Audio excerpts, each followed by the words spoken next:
This is another Wednesday, or Thursday actually, sorry, that Dr. Andy Combs is here with me, Levi Matthew Daugherty. They call me Levi MBD. We're ready to talk more about the oneness of God. How do you become one with God? Just before we went on air, Dr. Combs had an incredible experience he wants to share. I was so moved by it. I hope he can share it again. Sometime the thrill is gone. Once you say it one time, it's back. Right. I don't know.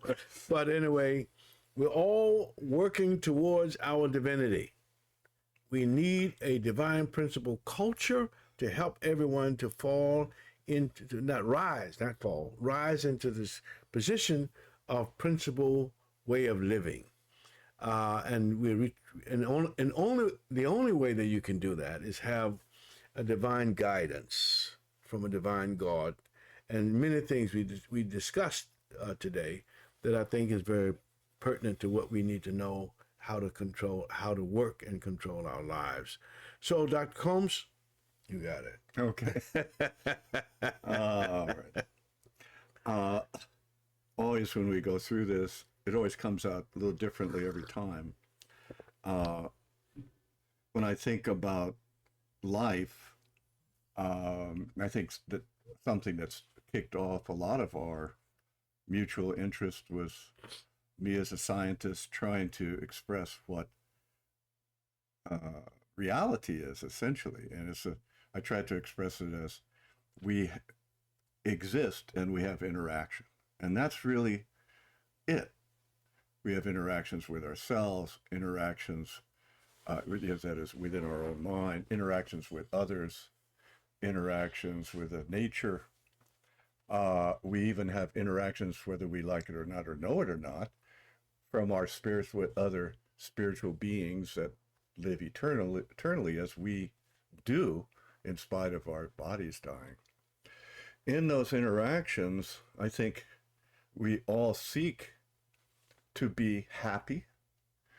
We live even in the Declaration of Independence. It speaks of the pursuit of happiness. Mm-hmm. That we are endowed with certain unalienable rights. Among those are life, liberty, and the pursuit of happiness. I think that is something fundamental. Almost everything we do, existence, the conscious existence at least, and probably our unconscious existence and dreams and things like that as well. We're always seeking happiness, either relief from unhappiness or happiness. We don't do things because I want to be miserable. We do things because I'm looking for something to do that will fulfill me and make me happier, hopefully. If you're looking to be miserable, then you probably should see a doctor. So we all seek happiness. Now the question is, how do we go about it? And what interactions, what is the nature of interactions that will yield happiness? If we think of, we live in our own mind and we have our own thoughts, we have our own calculations of an imagination that will calculate what will bring us happiness, what kind of interactions will help us, what will harm us. The question is, when we interact with other people, we don't always know what realm that, or what thinking that other person has. We don't necessarily know the person, so that interaction is in that way unpredictable. So we have to be more careful, to be concerned about the other that we don't even know. Mm. So we have to be in a thinking, I have to search and listen. If I don't, I'm going to get in trouble because I'm going to offend somebody, I'm going to hurt somebody's feelings, things like this. So how do we prepare our thoughts in order to go a pathway of divinity? Earlier, I was talking with Levi about how things got messed up in the first place. We call it the fall of man. Mm-hmm. Adam and Eve certainly were seeking happiness. Surely God was seeking happiness having created them, creating an angelic world to support them. But one way or another, one reason or another, the supporting cast that was around Adam and Eve wasn't supporting them as well as expected. And uh, Eve was listening rather than to God's words, warnings, covenants. Don't eat of the tree of the fruit of the tree of good and evil, for that in that day you shall surely die. That should have been a warning. At the risk of your life, stay away from that. Ultimately, probably later to be directed and announced until you're ready. Mm-hmm. So instead of listening to that and valuing Adam and listening to Adam and seeking after Adam, she started to seek after other advice from the serpent, as the story goes. And the serpent gave different advice. Well, don't you know it'll be fine? He didn't say that, but sort of in that day, your eyes will be open. Don't you know that? It was like a half truth, but God said you'll surely die. Eyes might be open, but you're going to be dead when your eyes are open. It sounds like. So you won't really die. Meaning you won't really. That's die. right. But so there was a lag. So that's one lesson. What do we learn from that? Treasure God's word. Treasure the covenant, especially from a loving source, a source of absolute truth, absolute love. The second kind of lesson I would say is if you make a mistake, own it. If you own it, then you will have at least start on a path of learning from it, growing from it, rather than being defeated and imprisoned by it. He blamed the serpent. He gave me that fruit. Adam said, she gave me that fruit. They didn't take any responsibility. mm-hmm. When you do that, a parent looks at the child hitting the other two. They're fighting. You love the children, but are you happy with the children fighting? No. You would like to see them loving each other, but if they don't take any responsibility, nobody's learning. They're not growing. So this was a tremendous defeat. I had an experience. I'll try to recount the experience this morning. As you said, maybe the recounting won't be quite the same as it was earlier, but it was really a lovely experience, a great and terrible experience with my wife and with God. A great and terrible day of the Lord. Yeah, right. One important thing, just as preface. My mind, my body exists with God. That's formally, I'll say that. Because there's no choice. God made the rules. God made the laws. I mean, our body is made of the laws of physics and chemistry. I didn't make it. God made it. So, okay, fine. Same with the laws of how thoughts work.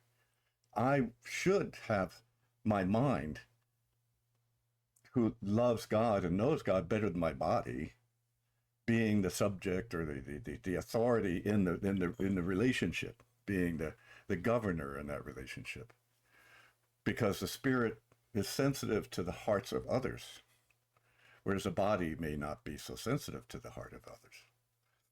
So we are, in our mind and body exist with God, but as husband and wife, we exist in relationship to God, each with their own respective minds and bodies. And that's a critical thing to understand. We don't just exist by virtue of the pairs of interactions we see. There are unseen interactions going on. We don't see the electromagnetic fields or anything like that. I'm not even talking about that. I'm talking about the kind of, whatever it is, the fields of thought, the fields of energy interchange that are going on between us and the universal consciousness, the universal source of love, God, however you want to express it. They're ongoing. And what we do affects that, and we are affected by that. So, to the story. I'm getting breakfast ready. I asked Teresa, my wife, do you want some breakfast? Yeah, sure, I'll take some eggs. Okay, I've made her some eggs, brought them. And then I was making eggs. And then I wanted some toast, so I go in for some French bread, or Italian bread, I guess, at the top shelf of the refrigerator, pull it out, and then something tumbles out and bang, hits my foot. Ah! And then but I saw and I recognized as it was going down, and it took maybe a few seconds to recognize what that was. That was the I Love Grandma mug that has pictures of some of our grandchildren on it. It's a treasure. It's a treasure. I mean, I got hit in the foot, but then I got stabbed in the heart when I saw that. I thought, it's just, I have done something like this before out of carelessness. This was, you could say careless, but I just didn't see it. So it was just there in just the wrong place, and I was there at the wrong place at the wrong time, something. But I did it. I cried out, yelled out, ah, how, why, why did you do that? Why did she do that? My wife, because she put it there. Why did you put it there? So she came in, is your foot okay? Yeah, but my foot can heal. That thing can't heal. Look at it. It's broken. So she was upset, and she was very, she was very apologetic. But then I felt bad because she's crying a little. I don't want to ever see my wife cry, but she started crying a little bit. I'd noticed, not really crying, but just sort of getting a little bit, wet eyes. And so I just tried to comfort her. It's okay, this kind of thing. But then trying to lighten up the mood, I said, you just are not a good physicist, because she didn't understand that this was in such a position that could be easily knocked off, right? And then she really got upset, more deep, and like she couldn't speak. I said, "Don't worry, it's okay. It's all my fault." She said, "No, it's my fault too. I was the one that knocked her out of there." And so we hugged her and embraced her and tried to make sure she's okay. We were having breakfast, and then after breakfast, she was doing something, and I wonder where she is. I want to make sure she's okay. And I go back to the bed. There's dirty laundry here. She's carrying sheets. And I went up to her and said, I am dirty laundry. I am dirty laundry. Because I wasn't really one with God at the moment. Then that thing happened. If I was one with God, maybe I would have seen it in the first place. Maybe I would have, I don't know. Something else would have happened. So maybe maybe we're good at brushing our teeth in the morning, but are we good at brushing our heart? That I'm sort of talking about me. You can say it for anybody, but maybe I know I'm not good at brushing my heart in the morning. I just don't have that kind of standard of habit. I just go along my day typically. So anyway, I embraced her, and as I mentioned before with Levi, that at that moment, and then I felt this, it's like a hot liquid or warm liquid flowing, or fluid, I'll call it fluid, flowing through my spirit, my heart. And it was just like I felt so intimately and tightly bound to my beloved wife. And it was it's like almost, I don't know if it can be like this. It's like that fluid sort of like surrounded both our hearts and made it like one huge thing, or something. I don't even know how to, the words fail me, but it's something, it's just so close. So it's like one. But it's not only one with each other, it's one with God in that moment. In that moment, maybe God, I think God is drawn into things. He gets moved. We get moved when people say things, people do things, certain things move us. I watched the movie, Young Washington, yesterday, a wonderful movie. What I was moved by is the difficulty of life in that time, and the valor that people had when they fought war. It's just, I was lucky, never have to face killing people, on the behalf of my country, or even protecting myself, or my family. I was fortunate because that's a terrible trauma. It is. So, I guess my life needs to. I need to have a real relationship with God, not something based on belief, but on reality. And part of that path is taking responsibility to protect the love, the relationships you have. Protect. If that person's going to suffer, protect it. If they can't bear the blame, take the blame. Mm-hmm. So just take it, and say, I did this. God, I did this. Mm-hmm. And then you get beaten by God, okay, whatever, punished by angels, whatever it is, but that's okay because you're protecting your love. He will be moved. Oh, he knows what's happening. Yeah.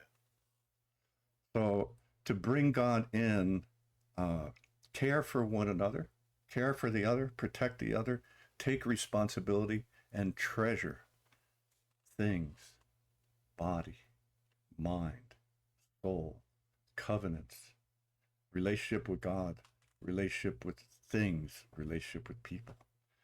This is, I think, all these things go together to be steps in the right direction. Mm-hmm. And will we ever be one with God? Well, I think I see it a little differently. I think maybe Levi might be a person that really agrees with what Rumi once said. If I recall the phrases properly. When I searched for God, all I found was myself. When I searched for myself, all I found was God. I think this is you're. Thank you for the compliment. Right? I think if I interpret, I'm working on it. All right. I think a little differently that God is everywhere, and we are ourselves independent of God. Right. So we have to open the channel of interaction. We exist, we interact.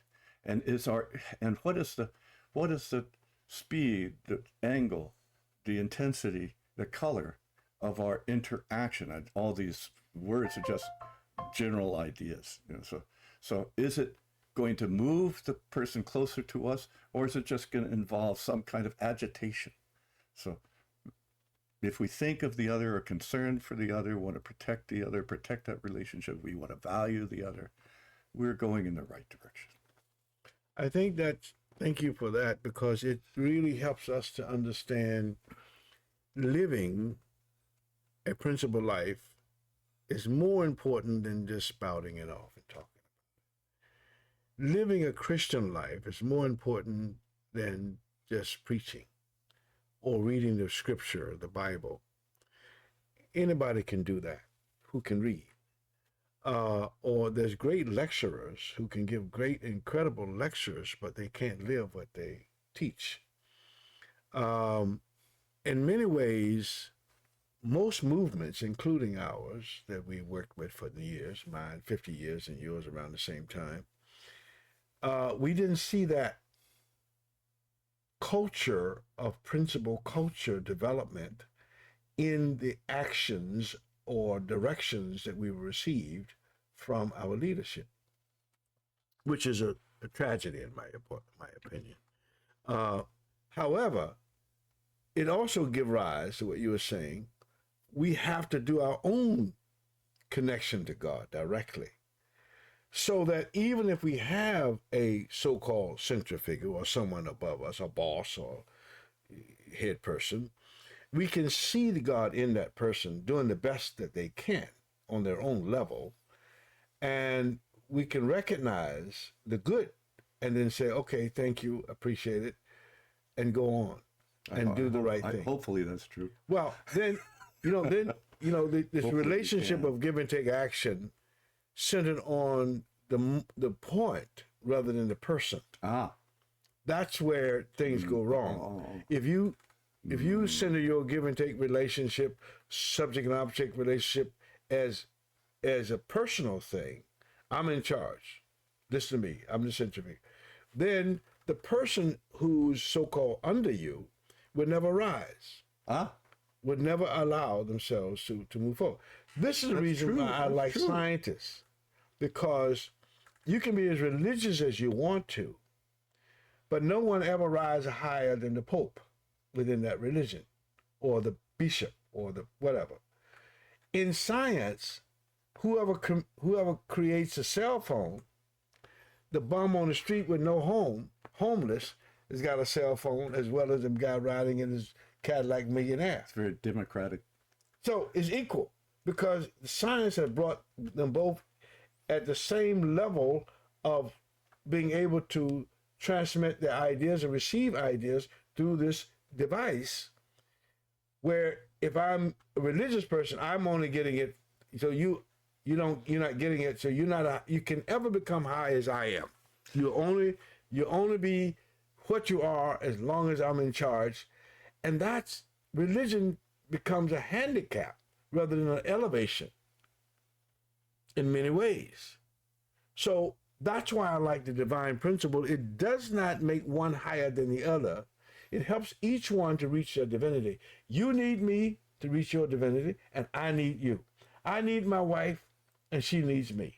And we become partners in the purpose of our existence, to reaching our divinity, to reaching our point of our life. I really like the terminology. Anyway. And when you're talking about scientists, not only the products of science, but the progress or the path of science, although it may begin with mentors. If I am seeking a PhD, I work under a mentor who is a professor, Right. in a graduate school, and in an environment of like-minded people all trying to progress, to understand what it takes, and then break through to realize something original. Right. Once you have done that, you're on your own. You don't need the mentor anymore, although it is a valuable resource. You're on your own because suddenly you've emerged knowing more about something than anybody in the world. You can even know more about the teacher. More than the professor, because it wasn't exactly what he had been expert at. Right. It wasn't anybody else. There might have been a few people, but they are maybe also pioneers in that. Right. So it becomes, you've emerged to this kind of, in a partnership in the future. Right. So I would meet with a professor, we would learn from each other, blah, blah, blah, and then make this and make that. And then it's a very productive thing. When you emerge to a certain point, then you are kind of in a similar realm, although there's really great ones and really productive and not so productive. It's a whole spectrum, but it is a kind of, again, like you say, partnership or relative equality of respect. Right. Amen. Well, let's leave it there today. And thank you, Dr. Combs, my good friend. He calls me Levi, I call him Andy. It was just Andrew, actually. And it's just so wonderful I love talking to scientists, because they always look for the point which the result can be measured. And religion is feelings and beliefs. And that's good also, but while you have the religion and feelings and belief, you need facts. You need the outcome to equal where it's supposed to get you from point A to point B. So God bless you. We thank you and we love you all. And this is Levi signing off along with Dr. Combs. God bless you. Take care.